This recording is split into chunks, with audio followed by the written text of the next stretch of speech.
Hola, ¿cómo les va? Pasen, vengan al Fogón, Club de Cocina Podcast, bienvenidos. Acérquense con confianza, estamos en una charla acá que hoy estoy solo, no me acompaña Camilo, el coequiper, por razones de estudio, está con último año de periodismo, muy bien por Camilo, así que con estudio, rindiendo y bueno, se está liberando un poco de actividades. Hoy en este club de cocina que siempre hemos hablado con emprendedores, con CEOs de empresa, con cocineros, con gente que toma decisiones y muchas veces no hablamos del impacto o cómo planificar esas decisiones. Así que hoy vamos a estar un poco tocando ese tema y para eso nos acompaña Rocío Jiménez, chef, asesora gastronómica, mentora de negocios, fundadora de Gastro Vía Academy, la primera escuela online especializada en gastronomía de triple impacto. Así que ya mismo le doy la bienvenida. Rocío, buen día, ¿cómo estás? Buen día, Fede, muchas gracias por invitarme, muy feliz de estar acá. No, por favor, un placer recibirte acá en Marino Moreno, que me decían no conocer la institución. Bueno, por ahí de nombre muchos conocen y hoy tienen la posibilidad de estar acá. El programa se graba en una de las sedes de Marino Moreno. Rocío, vamos a empezar un poco esta charla siempre para romper el hielo y para que la gente también conozca un poco sobre vos. Le preguntamos si tenés algún recuerdo de tu infancia, o sea, hoy por hoy, algún sabor, alguna imagen relacionada con la comida, con la gastronomía que te lleve a esa infancia, ¿no? Algo que te haya marcado. Nosotros pensamos que todos tenemos algo que una abuela cocinando, una comida, o un lugar que visitó que no te lo podés olvidar, que después no necesariamente te ha relacionado después con la gastronomía, pero que si hoy te pones a pensar, hay algún vínculo. ¿Tenés algún recuerdo de eso?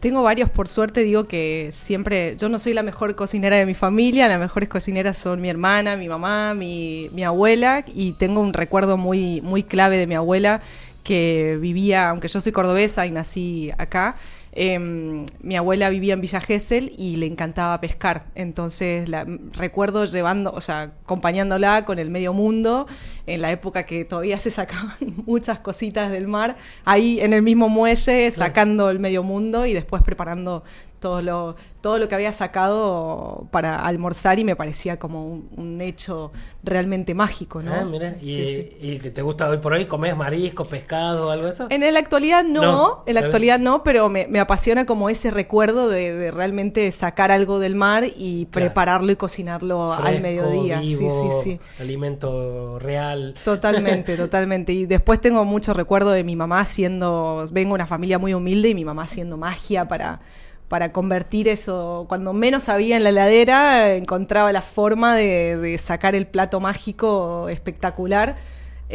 donde siempre había recetas como muy creativas, ¿no? Claramente cuando menos hay más creatividad. Así que eso, recuerdo también de mi hermana emprendiendo muy chica, haciendo tortas, y al día de hoy sigue siendo la mejor pastelera que conocí en mi vida. O sea que hay bastante hay mucho tema en la familia. Sí. Y directamente hablando ya de tu persona y de tu vinculación, ¿cómo fue que ingresaste al mundo gastronómico? Y después vamos a ir avanzando y que nos va a ir contando un poco más de tu aprendizaje, de tu recorrido y qué es lo que te permite hoy justamente ayudar a otros emprendedores, asesorarlos, pero esos comienzos, ¿cómo fueron? Bueno, realmente yo empecé en gastronomía desde chiquita porque Carlos Paz es una ciudad muy turística y empecé a trabajar en restauración desde los 14, 15 años con una amiga que tenía un restaurante en la villa. Entonces ya desde chica empecé como en ese síntoma, ¿no? De alguna manera, o incluso en discotecas, en boliches, ya estaba como muy presente en toda esa área, pero no lo había ligado hasta que empecé a crecer y me apasioné muchísimo de la salud.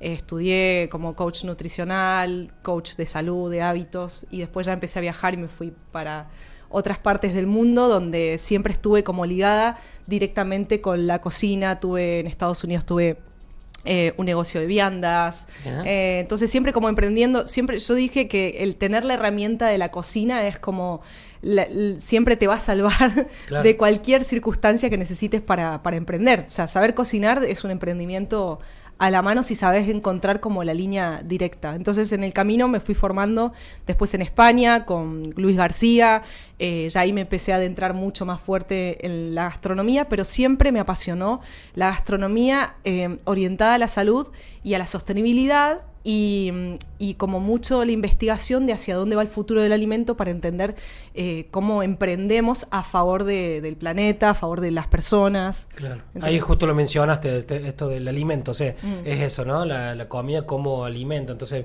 tiene una visión por ahí distinta, más integral, más profunda, y eso es lo que más te llamaba la atención, lo más te interesaba, ¿no? Valorarlo desde ese lugar. Sí, siempre vi que en realidad yo tengo la sensación o creo que los cocineros y las cocineras tienen como un rol más importante de lo que creen, o sea, están como en la zona central de donde pasa el alimento, o sea, la gastronomía es como el centro de la alquimia donde se fortalece el mensaje de lo que se quiere consumir, consolidar hacia el consumidor, porque viene de la tierra y de la tierra o de donde venga obviamente pasa por la gastronomía y la gastronomía lo transforma y lo convierte en algo. Entonces veo como que esa zona central es como el punto más importante que hace la diferencia hacia el futuro que queremos de alguna manera, ¿no? Uh-huh. Sí, la responsabilidad con la que quien tiene la posibilidad de decidir esto que hablábamos, y me quiero meter en esto de las decisiones, ¿no? La decisión de lo que uno compra, de cómo lo cocina, de cómo lo sirve, a quién se lo da, bueno, todas esas decisiones, en definitiva, si uno trabaja tomando esas decisiones, tiene una responsabilidad mucho mayor que si las toma para uno, ¿no? O sea, que comer o que comprarme para mí es una cuestión de una responsabilidad personal, y si le toca trabajar de eso ya es mucho mayor el impacto que puede generar, y todo eso lo tiene que hacer más conciencia. Así que si podemos hablar un poco más de esto, muy importante en la actualidad, y que no se debería perder, ¿no? Esto de pensar, porque siempre hablamos de planificar, uno va a hacer un negocio y siempre te recomiendan hacerte un plan de negocio, y en esa planificación muchas veces está más bien la parte económica y no está tanto esto de las decisiones que se toman en base, o sea, esa planificación en base a lo que yo debería pensar el impacto que va a generar. Y doy un ejemplo con esto porque siempre los cocineros te preguntan, cuando yo, por ejemplo, pienso un menú, pienso una carta, te dicen, ¿qué es lo más importante para vos? Y si no responde, pareciera que tenés que responder como que el sabor es lo más importante, y la verdad que no es lo más importante. O sea, el sabor es muy importante, pero es tan importante o más importante es justamente el impacto que eso va a generar de lo que vos estás elaborando, cómo lo estás elaborando. Incluso para mí, por mi formación, también la parte bromatológica es más importante a veces. O sea, vos podés hacer un alimento muy rico, pero si no es sostenible, si bromatológicamente no está del todo seguro y demás, por eso digo que el sabor a veces no es lo más importante. Y bueno, en esa planificación y en esto de diseñar un poco la propuesta pensando en eso, ¿qué le recomendás vos a los emprendedores? ¿Cómo lo ves? ¿Cómo lo encaras a esas decisiones? 100% la primera pregunta para mí, para el emprendedor, a la emprendedora, es ¿para qué lo está haciendo? Yo creo que lo más importante, se habla del propósito, tal vez es una buena palabra, se habla del legado, también nos ayudaría como a encontrar esta propuesta, pero no quiero irme tan profundo, porque obviamente entrar en esas dos palabras que son tan importantes es como realmente como quiero dejar el mundo una vez que no esté en este plano, ¿no? Claro. Entonces son hermosas y son lindas para guiarse, pero sobre todo es como ¿para qué lo estoy haciendo?, ¿no?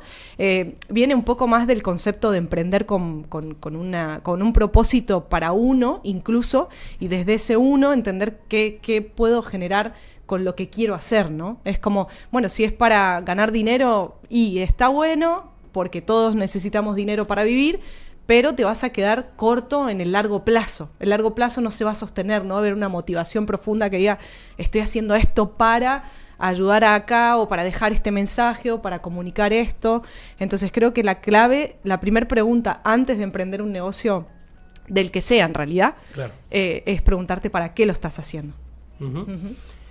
Y esto, si nos podés contar un poco más de esto del triple impacto y de cuáles son los segmentos a tener en cuenta, ¿no? En esto de lo de Gastro Vía Academia es por las empresas B, ¿no es cierto? O sea, por esto que se considera el de las tres. Sí.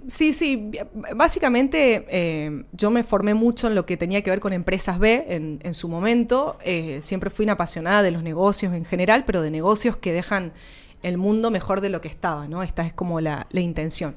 Vuelvo, repito, es como me apasionan, creo que mis 3 pasiones son la cocina, la salud y la sostenibilidad, entonces como que, y también el marketing de alguna forma, porque es como la herramienta que me ayuda como a comunicar todo eso, y es lo que veo que también hoy es la línea conductora del diferencial, ¿no? De alguna manera de todos los procesos. Entonces GastroBee en realidad nace primero de una necesidad.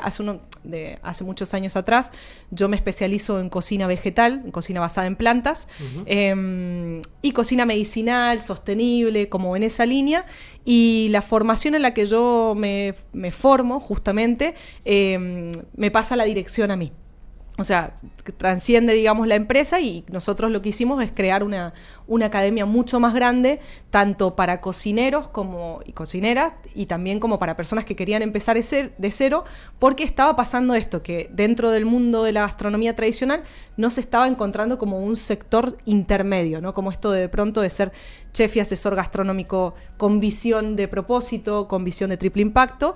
Entonces, de esa manera, nosotros tenemos como el máster especializado en cocina vegetal, y aparte toda el área que tiene que ver para que la persona se forme, sea cocinero o no, en el área de asesoramiento y visión de triple impacto, que pueda ayudar al negocio a visionar esto. Entonces, de ahí nace GastroBee. La B puede tener que ver, no es 100% ligada a empresas B, pero sí tiene que ver con esta frase famosa de no hay planeta B, de hacer negocios desde el bien. O sea, hay como varias líneas relacionadas a la B en concreto.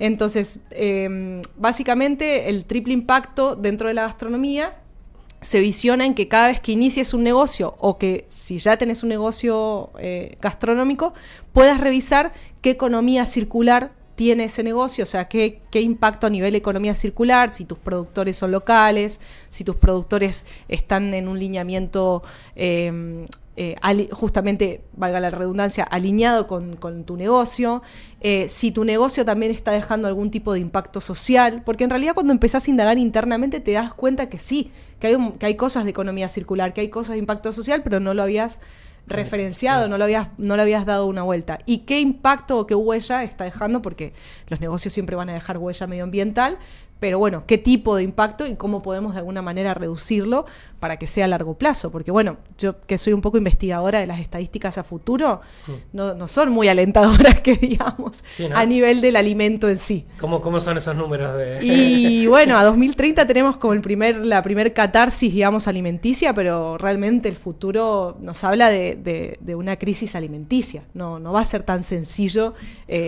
acceder a alimentos realmente reales, como ahora se habla de comida real, de alimentos saludables, sostenibles. Entonces, ya hay soluciones incluso industriales para resolver este problema, ¿no? De dónde vamos a sacar la proteína, de dónde vamos a sacar los macronutrientes reales, pero el problema de esto, o bueno, claramente estamos cultivando a un nivel dañino. O sea, justamente el otro día en una charla hablaba del daño que produce el consumo de la palta Hass.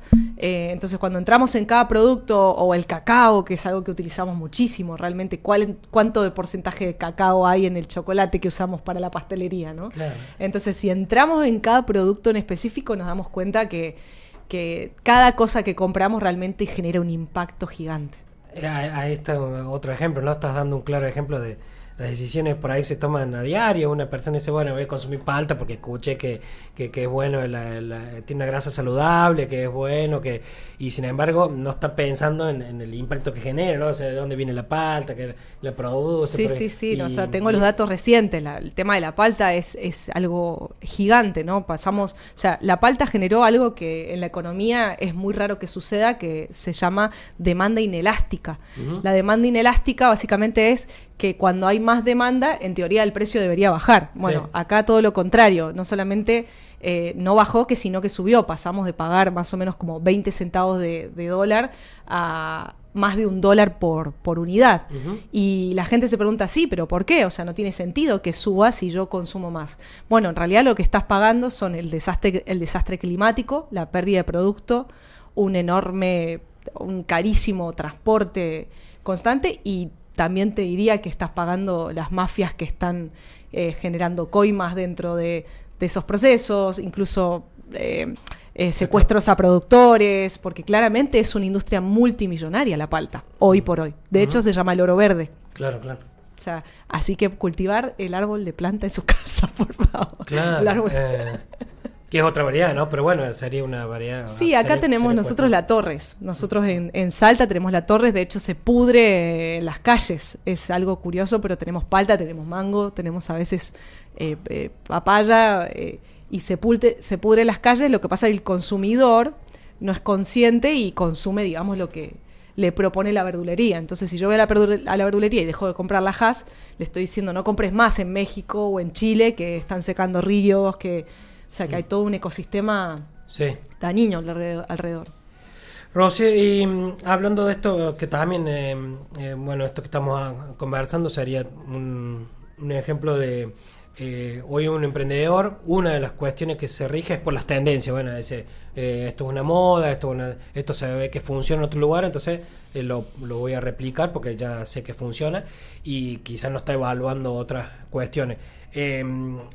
Relacionado con eso, ¿qué errores comunes vos en estos emprendimientos encontrás que se cometen? Como por ejemplo, dejarse llevar por una tendencia, por una moda. ¿Qué otros errores ves como así muy frecuentes? Bueno, esto es claro. O sea, es como, para mí es uno de los principales de la actualidad. Es como, cuando yo me dejo llevar por la moda, tengo un factor a favor, como hemos hablado previamente de la charla de, bueno, tal las cafeterías de especialidad están de moda, puedo abrir una cafetería de especialidad, pero si mi cafetería de especialidad, o sea, si empiezo a abrir, el problema principal, que cuando no tiene una identidad sólida, no tiene un mensaje diferente, no está apostando por algo diferente, lo que sucede es que se empiezan a canibalizar unas con otras. Entonces, empiezan a competir por lo que se denomina por precio. Entonces, como bueno, voy a esta porque tiene precio más bajo.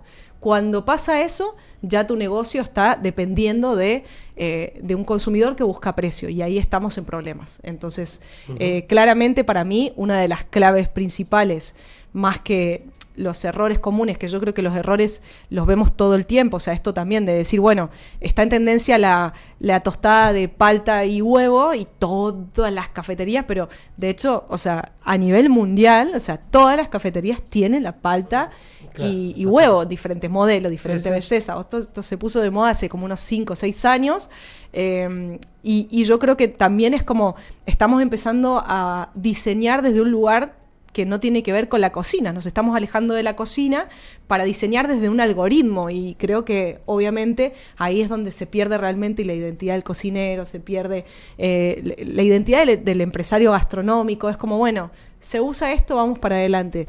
El problema de eso no es que en el corto plazo por ahí te funcione bien. El problema de eso es que a largo plazo no te va a funcionar.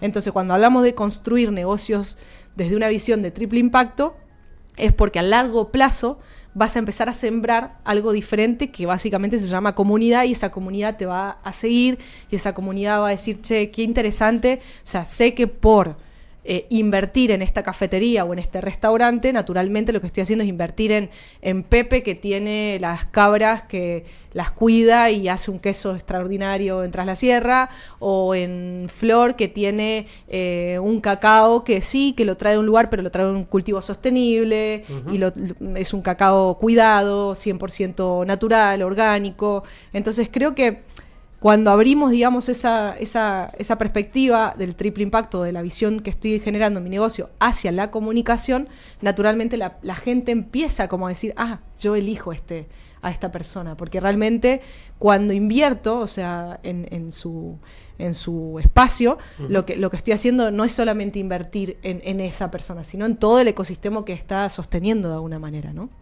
Bien. Lo mencionaste entonces y yo lo refuerzo, me parece que hablaste también de identidad. En muchos de estos proyectos falta identidad, o sea, sí, la tendencia, error común. La tendencia te lleva a seguir, a copiar a veces la idea. El otro día en una charla justamente hablando de cafeterías que te comentaba, se hablaba de esto, ¿no? Que falta identidad y falta podría ser un lindo ejemplo, tomar un negocio de cafetería por las tendencias y demás, pero probablemente adaptándolo con la identidad más, o sea, sin irnos al croissant, sin irnos al café con nombre extranjero y demás. Bueno, hacer el mejor café con leche que tenemos, con la leche ¿no? de ordeñe, quizás, con productos de panificación más regional, que tenemos exquisitos productos y lo podríamos también potenciar. Entonces sería una cafetería un poco adaptada a esto, a las tendencias, pero con la identidad, ¿no? más regional, más local. Bueno, creo que eso sin duda, por eso digo que la identidad por ahí falta mucho. Y ¿cómo haces vos para ayudarlos en esa parte? Y aprovecho y te pregunto, ¿qué ves que el consumidor está pidiendo, que también un poco lo mencionaste, que está exigiendo de alguna manera o que está valorando mucho más en los emprendimientos el consumidor, para ayudarlo a que piensen los emprendedores en eso, que lo tengan en cuenta? Bueno, yo sobre todo lo que les incentivo primero al empresario o la empresaria gastronómica es a repensar la idea primero desde ese para qué. O sea, es como, ¿para qué querés hacer esto? Entonces ahí en ese orden del para qué de esa persona, y mirá, yo quiero dejarle este legado a mis hijos, y mirá, la verdad que toda la vida fue mi sueño, fantástico, y bueno, ¿cómo querés ahora con ese sueño o con eso que estás haciendo aportar a la sociedad, ¿no? Entonces, en ese cuestionario yo básicamente les hago siempre un diagnóstico muy grande para entender a la persona, para conocerla y saber realmente por qué es importante para ella o para él hacer lo que está haciendo. Yo normalmente con alguien que trabaja solo por dinero no les digo que no, gracias, que te vaya muy bien, claro. Porque capaz que te va súper bien, pero va a ser a corto plazo. Sé que son negocios que suben, o sea, tienen como esta disparidad de explotan, van para arriba, porque cuando hay un presupuesto muy grande claramente genera mucho ruido. O sea, puedo hacer publicidad, puedo hacer esto, pero a la larga, o sea, si no hay sustento, no hay identidad, es vacío. Entonces, tarde o temprano pasa de moda o se cae. Uh-huh. Entonces, ¿cuáles son? Si investigamos y vamos para atrás y vemos cuáles son los negocios que lograron sobrevivir incluso 100 años, nos damos cuenta que tenían mucha identidad, que era la cafetería o el restaurante del pueblo, el bodegón que tenía el mejor locro de toda la zona, o la cafetería que tenía la mejor media luna con manteca. Sí. Entonces, creo que es como revisar todas esas cuestiones. Y después les propongo también que sean como responsables con lo que van a hacer, de educar al consumidor, porque el consumidor está en un momento actual donde está muy infoxificado, que se dice, de todas las redes sociales, y es como, bueno, ahora esto, y ahora tengo que comer esto, y ahora tengo que comer lo otro, y es como, vamos a educarlo para que él mismo sepa qué puede tomar, qué decisiones son las más correctas dentro del lugar donde va a estar, ¿no? Entonces, de hecho, bueno, ahora uno de los últimos asesoramientos, diseñamos una cafetería saludable en Carlos Paz, muy bonita, uh-huh. Bananas Wellness Coffee se llama, es preciosa, y toda su carta la optimizamos con la intención de que la persona, dependiendo de cómo se encuentre, sepa qué elección tomar. Entonces la carta te dice, bueno, este jugo es para el sistema inmune, estas tostadas son para si estás en un proceso de entrenamiento fuerte y querés ganar masa muscular, y claro, no existía hasta ahora ese enfoque, momento, claro. Un enfoque donde la carta te esté asesorando, que yo creo que esta es la clave de los nuevos negocios gastronómicos, es como implementar el asesoramiento interno. Es como no solamente hay un mozo, sino que a mí me encanta formar a los equipos gastronómicos, decir, che, la persona que se va a sentar acá necesita de tu ayuda. Entonces, no es solamente qué va a llevar hoy o qué va a comer, no, qué le gustaría, cómo se siente, qué necesita, algo fresquito, algo dulce, algo, o sea, y ayudar a la persona a tomar la decisión. Creo que eso es como que va a generar un gran diferencial en futuro. Está bueno. Sí, es así, lo valora mucho más, ¿no? El cliente, el consumidor de eso. Y también hay un consumidor más especial, ¿no? Obviamente hay más informado. Exacto, más informado, con más conocimiento y quiere vivir una experiencia. Entonces entra y no le alcanza solamente con que le des un hermoso, delicioso café de especialidad. Quiero la experiencia, uh-huh. ¿No? En las cafeterías de especialidad, normalmente, o sea, a veces es como, bueno, vos llegás y yo, por lo menos que a mí me encanta, quiero que me cuenten el grano que voy a tomar hoy. Es como, o sea, de hecho se suele decir, no me ataquen los del vino, por favor, que dentro del mundo del café, o sea, todavía no está realmente desarrollado. Se está luchando en la cafetería de especialidad que no está pasando en las cafeterías, pero se está luchando por realmente el que quiere dejar el mensaje, por decir, bueno, ¿qué denominación de origen tiene esto? ¿A qué altura está cultivado? ¿Quiénes los cultivaron? ¿Qué familia? O sea, ¿qué historia hay detrás de todo ese proceso, ¿no? Uh-huh. Entonces, no el preparado, que está muy bonito, sí, pero que es como, bueno, sí, o sea, la carita, el corazoncito, en realidad yo siempre voy por el café expreso o doble, pero realmente es como poner el objetivo en donde realmente, si quiero abrir una cafetería de especialidad, todo tiene que ser de especialidad, no solamente el café, ¿no? Y la experiencia también tiene que ir con esa visión. Entonces el consumidor va esperando eso. También va el consumidor que va en la tendencia, de la foto, también, y es claro, como... Pero sí, bueno, sí, en sí vamos a tener un consumidor un poquito también más exigente. Uh-huh. Y participativo, como te decía, me parece eso de que pueda participar en la decisión de por qué consume una cosa 100%, otra, ¿no? O sea, y si no nos va a destrozar en redes sociales. Exactamente.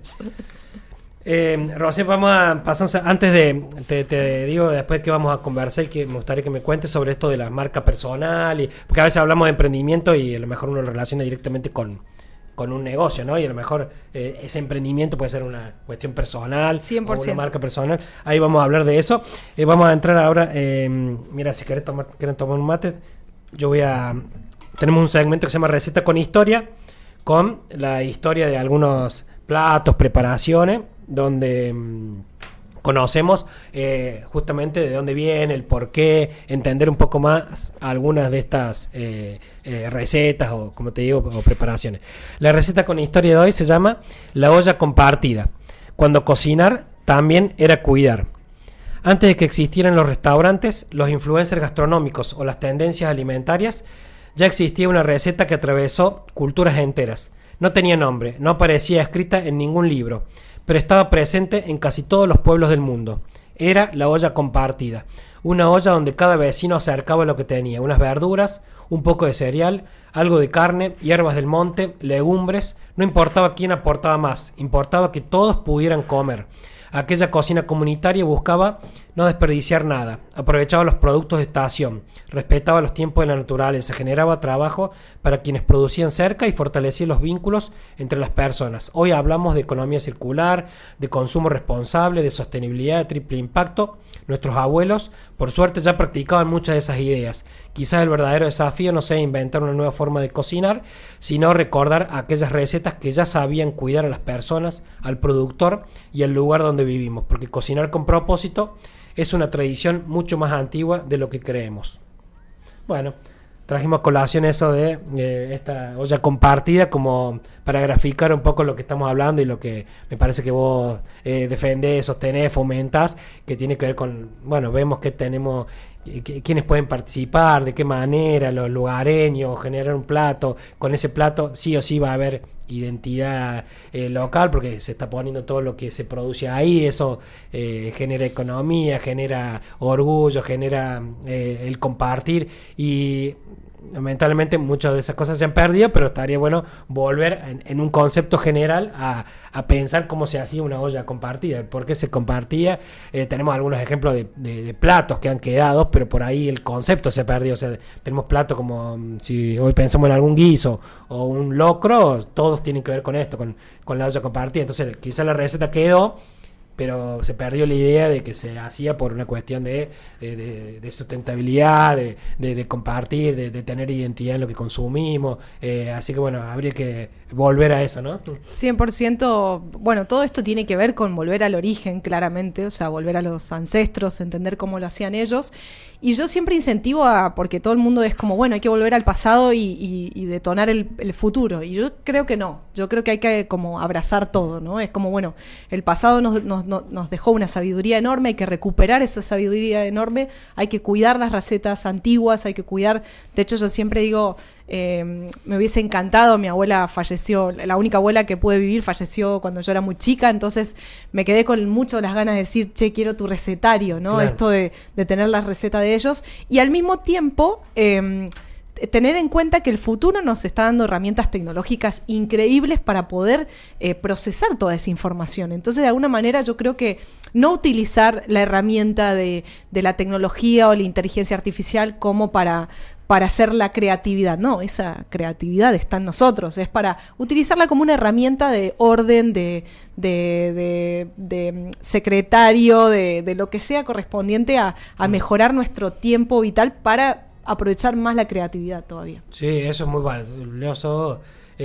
Yo siempre cuento, nosotros acá en Mariano Moreno tenemos un curso que lo dicto yo, lo generamos hace un tiempo el programa que se llama Cocina Regional Cordobesa, y que cuando buscábamos el material, o sea, para desarrollar el contenido, el programa y todo, lo más difícil fue encontrar recetas escritas de ese 100%. tipo, ¿no? O sea, la bibliografía al final, como que tuvimos que ir yo iba más a los escritores cordobeses que contaban alguna historia, y dentro de eso robaba alguna receta o alguna cosa, pero no era un libro de cocina cordobesa, ni mucho menos. Y bueno, hoy por hoy, ojalá que, digamos, acá en el instituto ya hemos desarrollado un recetario, o sea que eso ya, por ejemplo, es un material que seguramente quedará con técnica, con productos de Córdoba, y así con todo, ¿viste? Hoy por hoy poder encontrar en internet o poder visualizar una receta con mucha más facilidad, ojalá que sirva para esto, ¿no? Tal cual, de hecho lo que yo siempre digo es que hay que meterlo en la inteligencia artificial, porque obviamente hoy preguntarle a la inteligencia artificial hoy no tiene tanto sentido de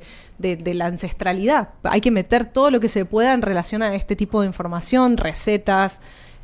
Por eso digo que no hay que salirse de la tecnología o la inteligencia artificial, sino que hay que nutrirla justamente, claro, para que nos dé una respuesta más acertada y para que también nos dé en futuro herramientas que realmente existieron. Uh-huh. Te comentaba que quería conversar un poco con vos sobre esto de marca personal, cómo se está trabajando en la gastronomía, las personas que figuran y que a veces se lo conocía como que era el dueño del negocio o algo así. Bueno, la importancia que tiene de que se lo visibilice y que tenga su propia marca personal, puesta a disposición, ¿no? de su emprendimiento, que puede ser un negocio o puede ser su misma actividad profesional, un chef, no sé, acá hacemos mucho, tenemos docentes gastronómicos, asesores. ¿Cómo es lo de la marca personal trabajada en la gastronomía? Bueno, sobre todo me gustaría como definir qué es marca personal, para que la gente lo sepa, porque a veces como que asusta mucho, ¿no? Es como, yo no quiero tener nada en redes sociales, ¿no? Y en realidad marca personal no necesariamente tiene que estar en redes sociales. La marca personal la tenemos queramos o no. Claro. O sea, esto existe porque básicamente tiene que ver con el sello que nos identifica como personas. Entonces es como, bueno, yo a Rocío ya con lo que ha expresado ya saben que le gusta la salud, que le gusta la sostenibilidad. Esto es como parte de mi marca personal. Lo mismo que vos estabas contando de el área que desarrollo, es como cocina tradicional cordobesa, o sea, es como todas estas características de lo que para nosotros es importante, tiene que ver con la marca personal. Entonces, cuando yo estoy imprimiendo como lo que para mí es importante en lo que sea, naturalmente estoy imprimiendo mi marca personal en el otro cuando se lo comunico. Entonces, es importante tener marca personal visual.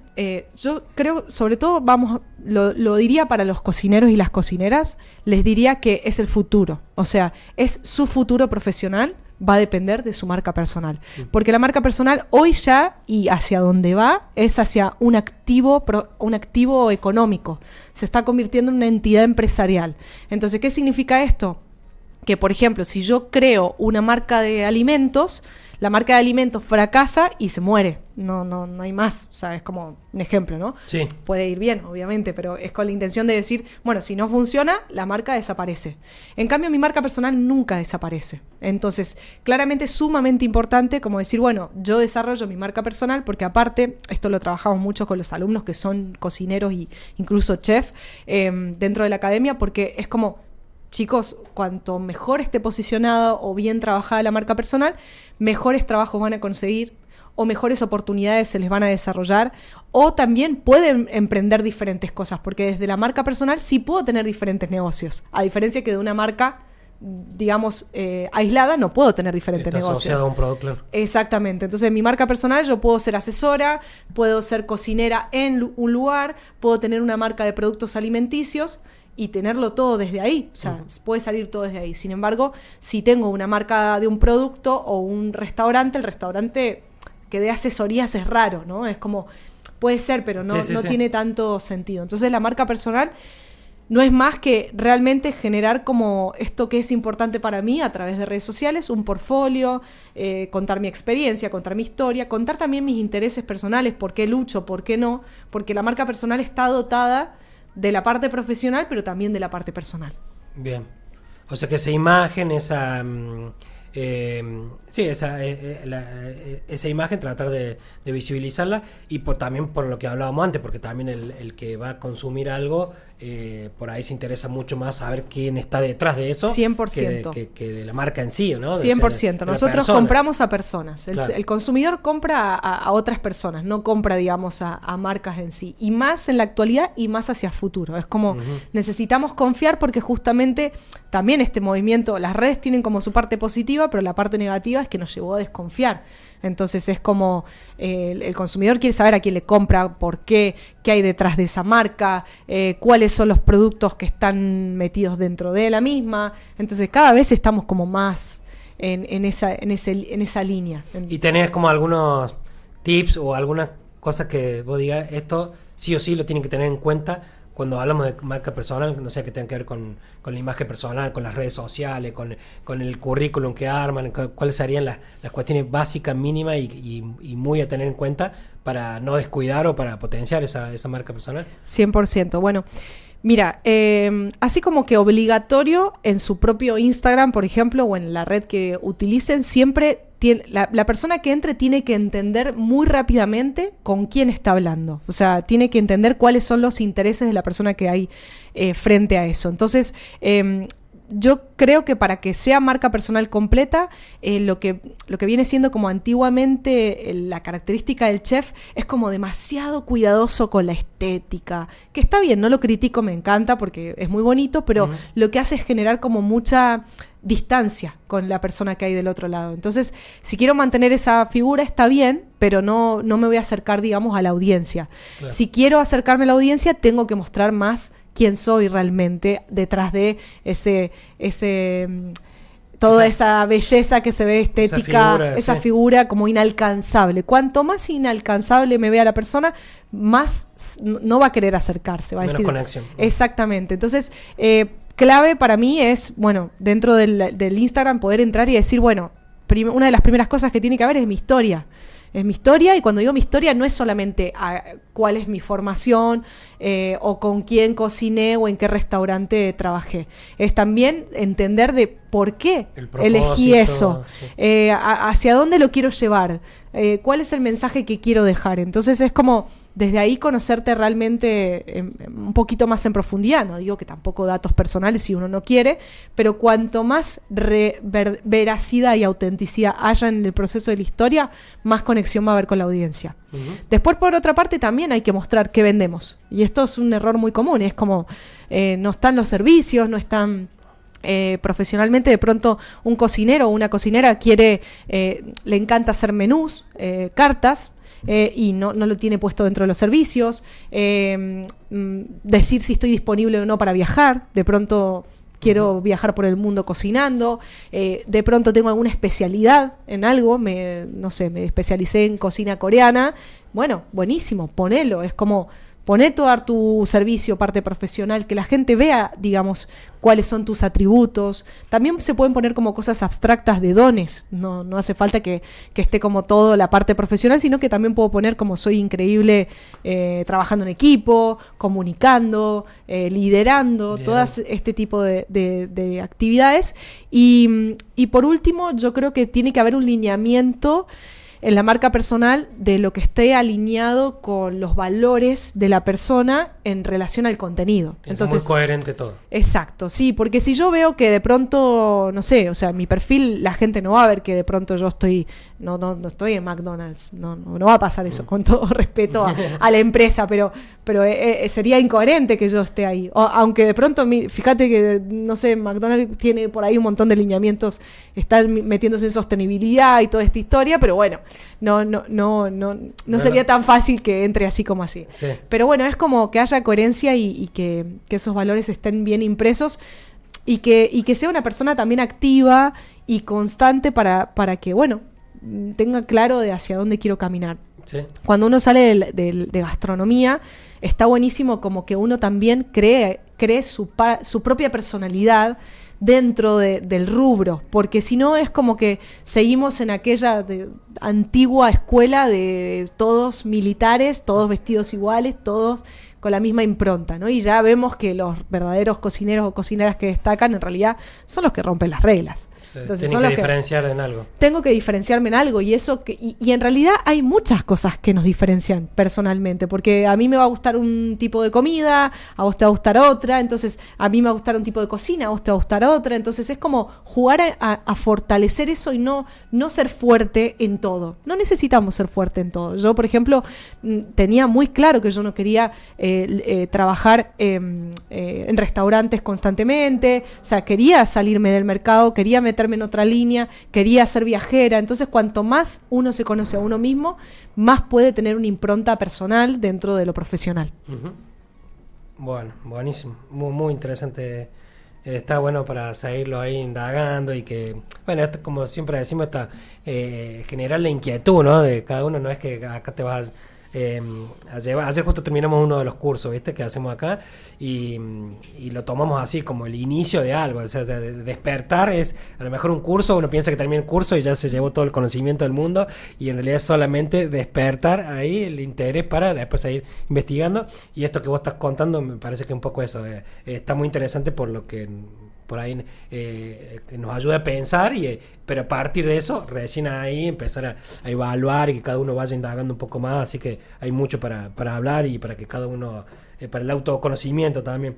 Te quiero hacer se llama las 5 del fogón. Son 5 preguntitas así tipo ping pong para responderlas rápido, pero si querés fundamentar algunas, por supuesto las podés fundamentar.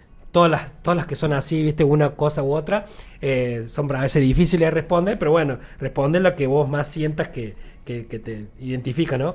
1, innovar o volver al origen. Ah, qué difícil. Te dije que eran difíciles. Elegir difícil. Una cosa u otra. Muy difícil. Yo creo que primero hay que volver al origen. Claro, sí, bien. Sí. Después innovamos, pero primero el origen. Las dos cosas, primero volver al origen, sí. Muy bien. ¿Silencio en la cocina o música de fondo? Es que lo que quieras. Según el tramo horario, ¿no? Sí, lo que quieras, lo que quieras. Uh-huh. Sí, lo que sientas que necesites para estar mejor cocinando. ¿Y vos cómo te sentís más cómoda? ¿Con música de fondo o medita? Más que te ayuda a pensar, meditar en el silencio. A mí me hace bien la música. Sí, de hecho a mí me encanta la música clásica o todo lo que tenga que ver con música que despierte la creatividad, 100%. Bien, entonces música de fondo vamos a dejar como opción. Música de fondo. ¿Preferís enseñar o seguir aprendiendo? Son muy difíciles las preguntas. No, seguir aprendiendo. Es lo que te va a permitir seguir teniendo seguridad para seguir enseñando, ¿no? Sí, seguir aprendiendo. Bien. Si tuvieras que recomendar una apertura, ¿sería una escuela o una huerta? Una huerta. Uh-huh. Buenísimo. Y después también, ¿por qué no educar a partir de eso? 100%. Claro, seguro. ¿El mejor ingrediente, tiempo o creatividad? Tiempo. Uh-huh. Sí, muy bueno. Bueno, esas eran, ¿viste? Eran difíciles, pero bueno. Ayudan a pensar ahí un poco y todas son necesarias, ¿no? Creo que acá es una u otra, no es que una vaya a desplazar totalmente a la otra opción, sino que es que hacemos primero, qué sería lo más importante, esto de establecer prioridades, las decisiones que uno tiene que tomar, 100%. Básicamente siempre, prioridades por sobre todo. Así que bueno, Rocío, no sé si nos querés contar algo más. Como en este podcast por ahí no sale a lo mejor estos días, o sea, sale ahora actual, agosto del 2026, pero uno lo puede escuchar on demand cuando quiera. Entonces por ahí a lo mejor no hay algún evento puntual que podamos comentar o que sirva a comentar, pero sí algo que te haya quedado ahí como para dejar un mensaje, que siempre que escuchemos este podcast esté bueno que no lo hayamos perdido de mencionar. Sí. Bueno, básicamente que las personas que lo escuchen, si se dedican al mundo de la empresa gastronómica o si son cocineros y cocineras, que realmente conecten con lo que quieren dejar, ¿no? Con lo que quieren impulsar, y que no tengan miedo a salirse de las reglas, porque justamente los que rompen las reglas son los que más trascienden y que siempre se enfoquen en formarse, en aprender. Es muy importante formarse y aprender, pero lo más importante es ponerlo en la experiencia, es experimentar, equivocarse, animarse, y bueno, y de esa manera van a encontrar un caminito más alineado con ellos o con ellas.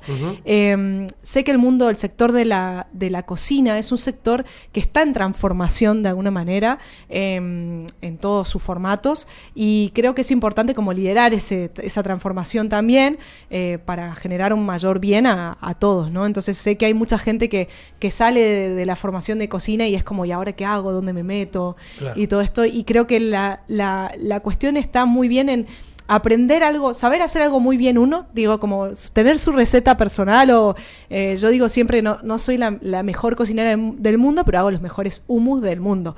Así que hacer algo muy, muy bien que te ayude también a decir, no simplemente como esta idea de no tengo experiencia, no, sino como animarte a buscar trabajo desde ahí, desde lo que te sale bien, desde lo que sos bueno, o sea, como ponerte en valor a vos mismo para no tener miedo a enfrentarte al futuro que pueda llegar a venir. Saber que la herramienta de la cocina es una herramienta de superpoder y que con eso tenemos muchas cosas que comunicar al mundo, o sea, para un mundo mejor o para lo que sea. Es como yo siempre digo, hay herramientas que son neutras, como es el cuchillo puede matar o puede hacer la mejor comida del planeta, ¿no? Entonces creo que sobre todo eso, como enfocarse en que hay un futuro hermoso si realmente sabemos dónde poner la visión. Bueno, muchas gracias. Hay que darle un buen uso entonces al cuchillo.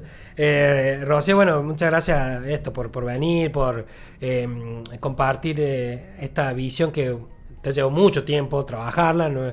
Entonces lo valioso de hoy es, sobre todo, no sé, los que hacemos docencia, acá siempre desde el instituto por supuesto se fomenta eso, es transmitir esa que uno lo tiene como un aprendizaje y está bueno que no quede solamente en las prácticas y en lo que uno le toca hacer, sino poder pasárselo y transmitírselo a otro. Así que, y en este espacio justamente también hacemos eso, y agradecerte por traer y por transmitirnos.